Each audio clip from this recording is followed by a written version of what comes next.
আসসালামু আলাইকুম। আশা করি তোমরা সবাই ভালো আছো। তো আমরা গত ক্লাসগুলো বা গত ভিডিওগুলোতে আমরা দেখেছি কিভাবে মাইক্রোসফট ওয়ার্ড অফিস এবং মাইক্রোসফট এক্সেল কিভাবে কাজ করতে হয়। আজকে আমরা নতুন একটা টপিকে যাচ্ছি, সেটা হচ্ছে মাইক্রোসফট পাওয়ার পয়েন্ট প্রেজেন্টেশন। আমরা আমাদের তথ্য বা কোনো একটা উপাত্ত কিভাবে আমরা ভিজুয়ালাইজ করে মানুষের সামনে প্রেজেন্ট করতে পারি, সেটার জন্য পাওয়ার পয়েন্ট প্রেজেন্টেশন। তো চলো আমরা কাজে চলে যাচ্ছি। আমরা এখন এই ক্লাস টুর মধ্যে একটা ফাইল করব। ফাইলের নাম হচ্ছে পাওয়ার পয়েন্ট প্রেজেন্টেশন। হুম, এখন নিয়তে গেলাম, নিয়তে যাওয়ার পর পাওয়ার পয়েন্ট প্রেজেন্টেশনে ক্লিক করলাম। করার পরে এখানে রিনেম দিয়ে দিলাম practice, PRACTIC, practice dot PPTX, কিন্তু এক্সটেনশন পিপিটিএক্সই থাকবে। এন্টার দিলাম। এখন যদি আমরা ডবল ক্লিক করে ঢুকে যাই বা রাইট ক্লিক করে ওপেন করি, তাহলে কিন্তু এইভাবে একটা ইন্টারফেস আসবে।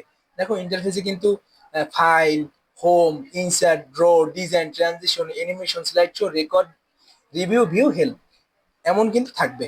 তো আমরা প্রত্যেকটা বিষয় নিয়ে আলোচনা করব এবং আমরা ইউনিক কিছু পাওয়ার পয়েন্ট প্রেজেন্টেশন করার ট্রাই করব। আমরা যদি এখানে হোমের মধ্যেই যদি নিউ স্লাইডে ক্লিক করি, টাইটেল অ্যান্ড স্লাইড, এখানে যদি আমরা ক্লিক করি, দেখো এখানে তোমার টাইটেল এবং click to add subtitle, দুইটাই কিন্তু টাইটেল, একটা বড় টাইটেল আর একটা হলো এটার সাথে শাখা উপশাখার যে ব্যাপারটা আছে তেমন।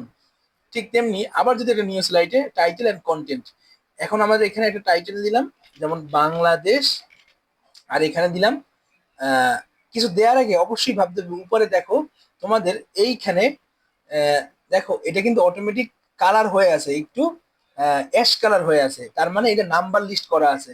আমরা যদি এখানে ক্লিক করি, এখন আর কিন্তু নাম্বার লিস্ট নাই।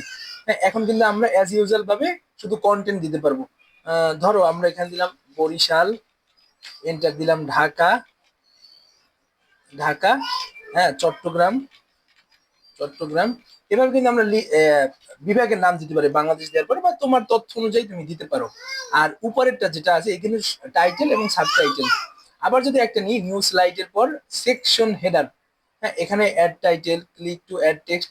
তো প্রত্যেকটা স্লাইডের মধ্যেই প্রত্যেকটা স্লাইডের ভিন্নতা আছে। যেমন এখানে আছে two content, comprehension, title only, blank, content with caption, capture with picture with caption, title slide, এটা শুধু টাইটেলই শো করবে। আর এখানে শুধু টাইটেল অ্যান্ড কন্টেন্ট থাকবে, টাইটেলও থাকবে এবং কিছু কন্টেন্ট থাকবে। এখানে শুধু সেকশন থাকবে, এখানে টু কন্টেন্ট থাকবে, দুই পাশে দুইটা থাকবে কলাম আকারে। এখানে থাকবে কম্প্রিহেশন থাকবে, মানে তুমি এটার সাথে এটা কি কম্প্রিহেশন দিতে পারো।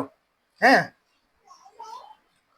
হ্যাঁ কম্প্রিহেশন দিতে পারো। আর টাইটেল অনলি, তুমি শুধু টাইটেলই ব্যবহার করতে পারো। আর ব্ল্যাঙ্ক মানে কিছুই থাকবে না, তুমি তোমার মতো টাইটেল দিলে টাইটেল, কন্টেন্ট দিলে কন্টেন্ট, গ্রাফ দিলে গ্রাফ, যেটা তুমি দিতে চাও। Content with photo, content with caption, মানে কন্টেন্টও দেবা সাথে ক্যাপশনও দিতে পারবা।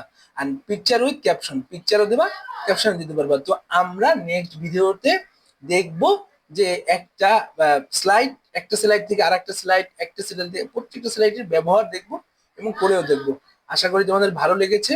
তোমরা বাসায় যাদের কম্পিউটার আছে তারা প্র্যাকটিস করো, এবং যাদের মোবাইল ফোন আছে মোবাইল ফোন থেকে শুধু দেখো, যখন কম্পিউটার কিনবা তখন তুমি এটা প্র্যাকটিস করবা। ধন্যবাদ সবাইকে।